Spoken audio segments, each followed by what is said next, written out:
Hello everybody, welcome back to my channel. Um, Excuse me, I just got done washing my hair. Um, so I kind of wanted to do a video, talking about my experiences with miscarriage. I know I have done videos of like my backstory with it, um, but I kind of wanted to do a little something different about it. This month, March 22nd, so Thursday, let me see, Friday. So this coming Friday would have been my due date with our twins that we lost in 2016. Would have been the second birthday. Um, I've said before in past videos that miscarriage hit me harder than any other miscarriage I've had. And it did, and it still does. Um, I still have a hard time coming to terms with it. Which I think is normal. Um, Anybody who's been through loss has probably had a hard time coming to terms with why it's happened. But I just kind of wanted to do a video about feelings and stuff like that. So before I started doing video blogs, I have blog posts that I've written out. So I'm just going to read some of them. Let me see how far back it goes.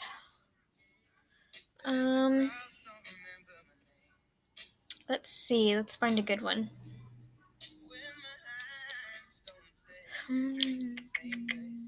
Let's see. All right. So here is one from October 6th, 2017.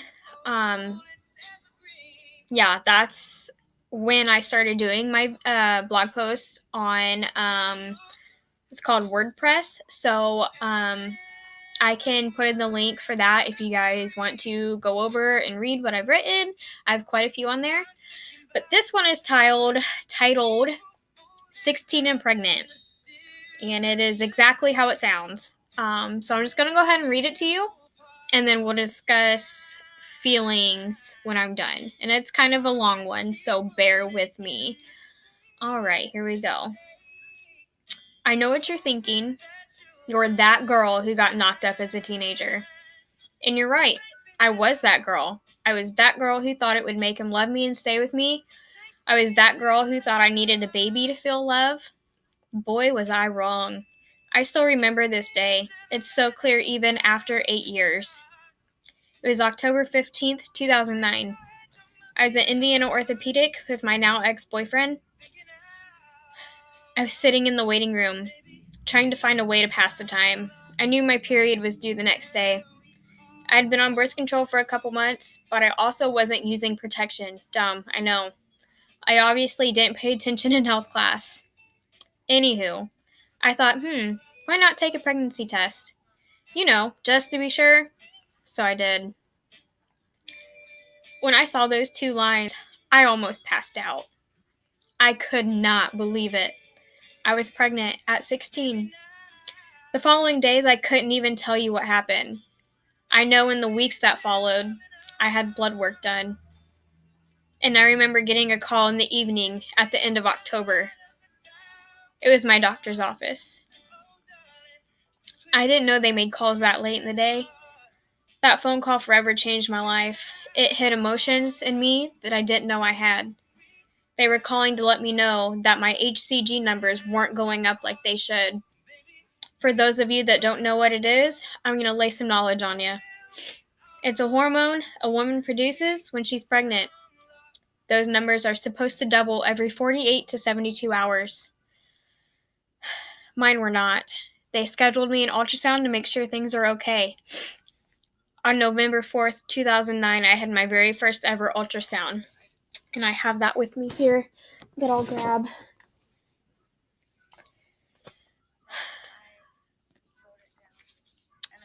This is the only ultrasound I have from any of my miscarriages, but this is the ultrasound that I had. The tech told me that for how far along I should be, there should be something. There was no fetal pull and no heartbeat. I was 6 weeks and 3 days. There was only a sac. That's what you see right here. They told me I should prepare myself for a miscarriage. That word was so foreign to me. I hadn't really heard it before. I didn't know you could lose a baby. I was very naive. I remember crying and crying and crying until I had no tears left. The father was only 16, so emotional support from him wasn't much. And now that I'm almost 25, I totally get it. How do you handle something like that at 16? And being a boy, I have no idea. My mother and sister were my biggest supporters. It took another 4 days before I finally lost the baby. I was 7 weeks at this point. I started bleeding at home. I got up to use the bathroom, and when I got up from the toilet, it was full of blood. It didn't take long for the severe cramps to set in. It was so bad I had to go to the ER.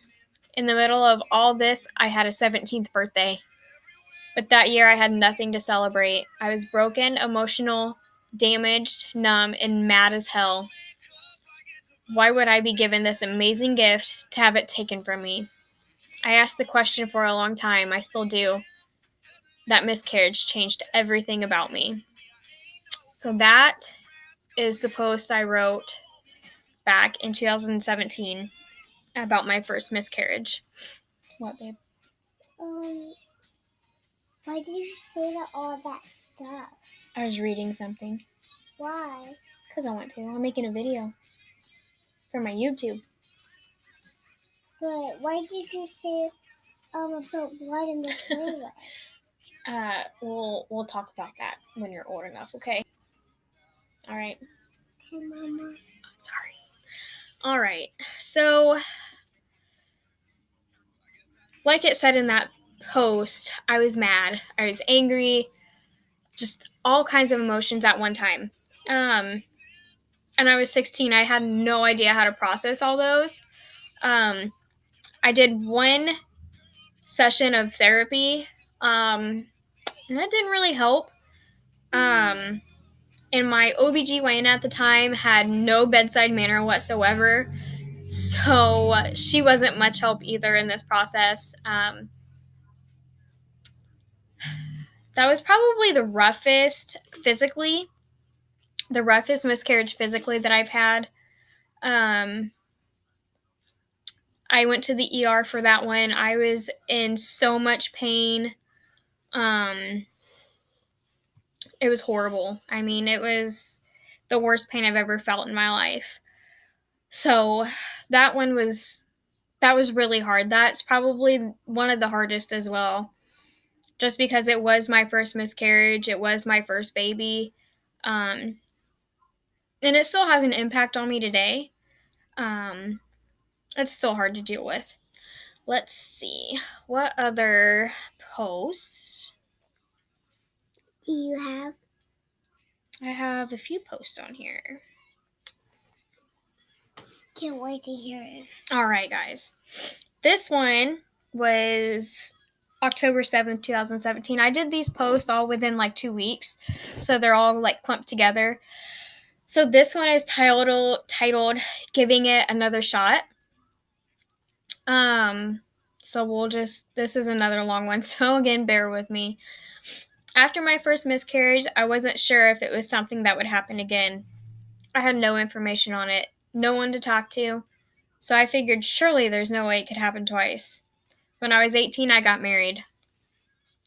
We decided we wanted to try for a baby.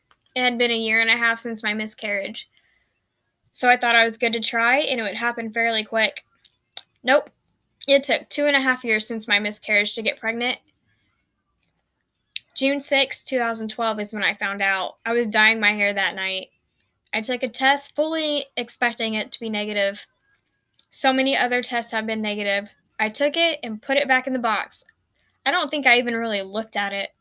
I just thought, oh, it's negative. And just went about my night. An hour or two later, I had this feeling that I needed to look at that test. I pulled it out of the box, and there it was, a big, fat positive. I was so excited, but yet kind of nervous. Fast forward a couple weeks, blood work had all come back great. HCG was going up like it should. Finally, I'm going to have a baby. Do you ever get those feelings in the pit of your stomach that something just doesn't feel right? I had this feeling.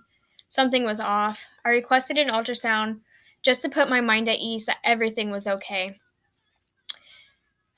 At 8.5 weeks, I went in for an ultrasound. And once again, I was let down. There was only a sac, no heartbeat. They wanted to repeat the ultrasound in a week. I told myself, it's okay. Next week, there will be a heartbeat. At 9.5 weeks, we went back. And again, still no heartbeat. I wasn't miscarrying on my own. The doctors gave me a choice. Either let the baby pass on its own or have surgery. I opted for the surgery. I just couldn't deal with the bleeding again. I struggled with this decision. For some reason, I thought maybe the baby would survive, and if I had this surgery, I was killing my baby. Such irrational thoughts. I knew that baby had already died. At almost 11 weeks, I went in for surgery. I couldn't get out of bed. That's later. They scraped the scar tissue out and what was left of my baby. For 2 weeks after the surgery, I couldn't get out of bed. I was miserable, depressed, and angry. So angry. Why had this happened again? Why me? I remember having a lot of blood work done to see if they could pinpoint what went wrong. The only thing they could tell me was my progesterone levels had been low, and that was it. I had no answers. So, that miscarriage I had, obviously, in 2012. That one was really hard just because my levels were going up like they were supposed to, which can be super misleading. Even though your levels go up does not mean everything is okay. With this having been my second pregnancy and having a first miscarriage already, I'm going to need that in a minute. Okay. I felt like the doctors really didn't care. They didn't, I don't feel like they monitored me very well, and I feel like they should have done an ultrasound way before 8 weeks. They weren't even going to give me one until I was 11 weeks pregnant. Or no. They weren't going to give me one until later. They were going to do the Doppler on my stomach to find the heartbeat at 11 weeks. So I'm really happy that I requested an ultrasound at that time, before that, because had we gone in to find the heartbeat at 11 weeks and there wasn't one, I would have been hysterical, more hysterical than what I already was. So I'm going to read one more, maybe one or two more. This next one is my favorite story to tell because it is about her. All right, so this one is titled My Miracle. Yesterday, I shared with you my second miscarriage. Today, I'm going to share the story of my little miracle, my rainbow baby, Emmy. With my second miscarriage, I had what was called a D&C. I wasn't told when I could start trying again, so I got back on the saddle, so to speak, 2 weeks later. They told me to just to test periodically to be safe, so I tested when I thought I should get my period back, September 5th, 2012. I took a pregnancy test, and holy shit, it was positive. I was shocked, terrified. There is no way you could get pregnant that soon after a miscarriage. Sure enough, I was in fact pregnant again. I had a roller coaster of emotions the first couple of weeks. I just couldn't handle another miscarriage. I couldn't handle another thing going wrong. With blood work, it showed all my levels were great. I had started pills to keep my progesterone levels up. I was so anxious for my ultrasound. I remember just holding my breath the morning we went in. I had 2 friends and my husband at the time with me. I was so nervous, but let me tell you, when I saw that little flicker on the screen, I knew this baby was going to survive. The text said to me, "Do you see that? That's the heartbeat." That was the sweetest sound I've ever heard. I just started crying. I could not believe that my baby had a heartbeat. Now, even though this baby has a heartbeat, I still worried. I wasn't in the clear yet.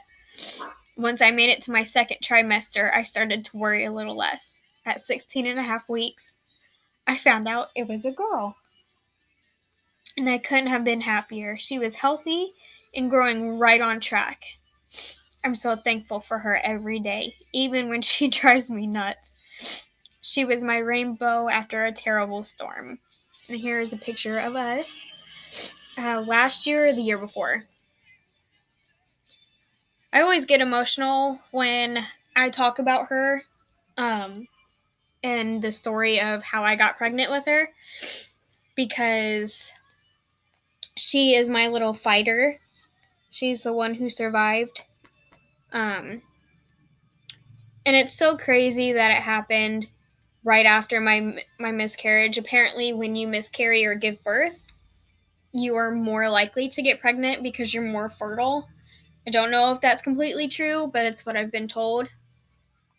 I believe that when I had my surgery, it cleaned me out and it allowed her to come. And I'm thankful for it every day, because without her, I wouldn't have anything. And she's the reason I keep trying for another one, so I can give her a sister or a brother. She wants a sister. All right. Let's see. Now what?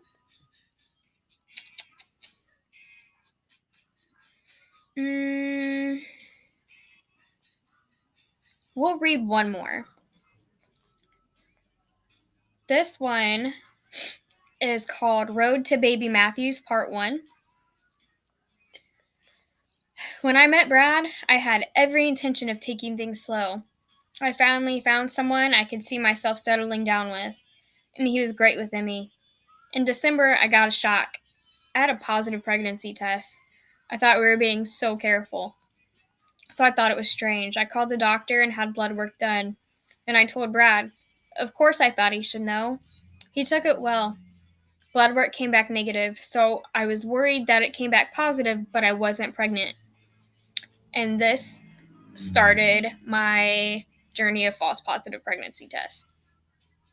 I scheduled a doctor's appointment. We were told that since I was having issues in the positive test that was actually negative, that if we wanted kids, we needed to start trying now, which was scary. We had only been together a few months. In January, we just started trying. We started Clomid in April and was pregnant by July. We were so excited. We started to get discouraged because it wasn't happening. But that excitement was once again short-lived. When I got my HCG back, it was only 18, and it didn't match up with my cycle. We knew we were possibly going to miscarry, even though my levels did go up every 48 hours. Ultrasounds were showing nothing. By 8 weeks, there was only a sac. They thought there might have been twins, but could not confirm it. August 1st confirmed that there was no baby. I scheduled my second D&C for the 12th. That was kind of a short post about it.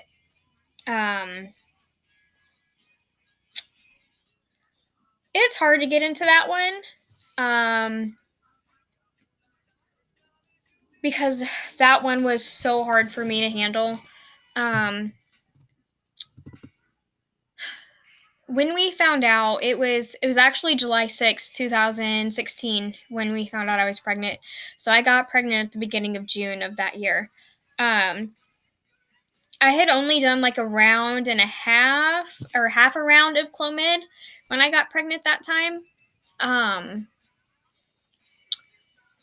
And the tests were so faint, but I knew I was pregnant. Like, I just knew.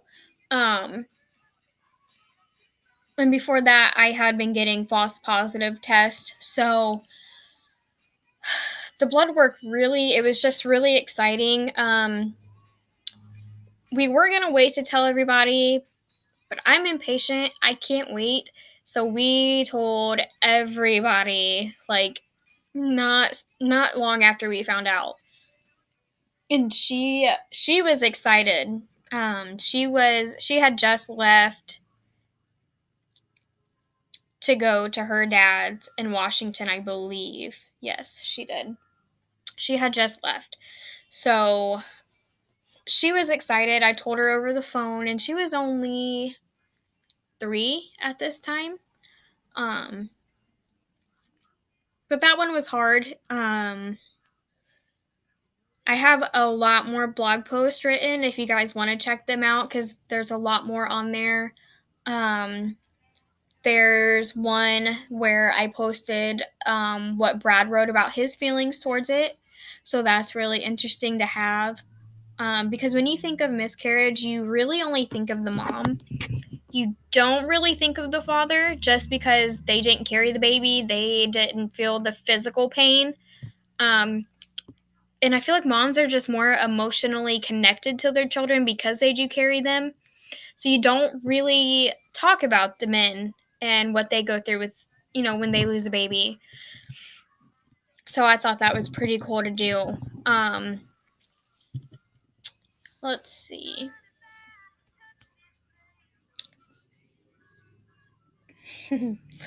But I just wanted to do, I might do a couple of these videos where I read some of my blog posts. I don't know. I'm trying to find new ideas to bring, just because I don't want to keep posting the same thing every week. I'm still not sure if I'm going to vlog my pregnancy tests when I start taking them. Let me see. I am 7 days post-ovulation now. So I am getting close to being able to take a test, which, let's be all the way real, I've already taken some. But it is way too early to get any type of positive if I am. Not holding my breath. I'm probably not. I'm just going to be real. I canceled my appointment that I was supposed to have Monday with my specialist. She was sick, so I didn't want to take her and drag her out. I rescheduled for April. I figure, let's see what this month does. If it does the same thing as next month, which I'm going to conduct little tests, because I feel like the Meyer brand digital tests that I've taken are bad. I feel like they're all bad. So I'm probably going to do a First Response digital, a Clearblue digital, a Meyer digital, and I might find a Walmart brand digital. And if the Meyer brand digital is the only one that comes out positive, I know something's wrong. I know that it is not my body being stupid. So I'm going to do that. And maybe that's what I'll vlog about, is the different tests and what comes out as what. And if Meyer brand does come out positive and the rest are negative, I'm writing a very, very not so nice letter to the company, because I feel like those tests shouldn't do that. At least digital should not do that. I can understand line tests doing that, because I've had it happen on multiple different brands, but digital should never do that. So we'll see what happens with that. In a day or two, I might read more from my blog posts. But like I said, I will put the link in the description box so you guys can go on over there and read them if you want. Yeah. Hopefully these videos help somebody else out there. Another thing that I thought was really cool. So this is not something I ever do. Okay, like, it's just not. But on Instagram, I follow all kinds of celebrities that I'm a fan of. Beverly Mitchell off of, oh boy, I can't remember the show. Oh, it was on when we were young, when I was a young kid. With Jessica Biel. Seventh Heaven. That's it. So a while ago, I read that she suffered a miscarriage last year and she lost twins. But today on Instagram, she posted about it, and I was like, I don't ever post on these things because they're not going to see this. Like, they're celebrities; they don't have time to read your comments hardly. But I posted on there, told her about my loss with twins in 2016 and that my heart was with her, and she actually commented back a kissy face. Which, here, I'll find it. Like, I thought it was really cool. And it doesn't mean anything. I just thought it was so sweet that a celebrity took the time out to comment back. And right there. Mm-hmm. I just thought it was cool because who does that? But it made me realize, us normal people are not the only ones who go through this. There are tons and tons of women out there who go through these things. And I don't love it, but I love looking at their experiences. I love when they're open about it because it just makes them more real to me. It's like I follow a lot of people, a lot of women on YouTube who have gone through the same experience as I have, and that's really helped me a lot. So hopefully my videos will do the same thing. If I can bring one person comfort, again, that's all I can ask for. But yeah, maybe tomorrow or the next day I'll have another video for you guys. I just wanted to do something different and try it and see if it worked. So I'll see you guys later.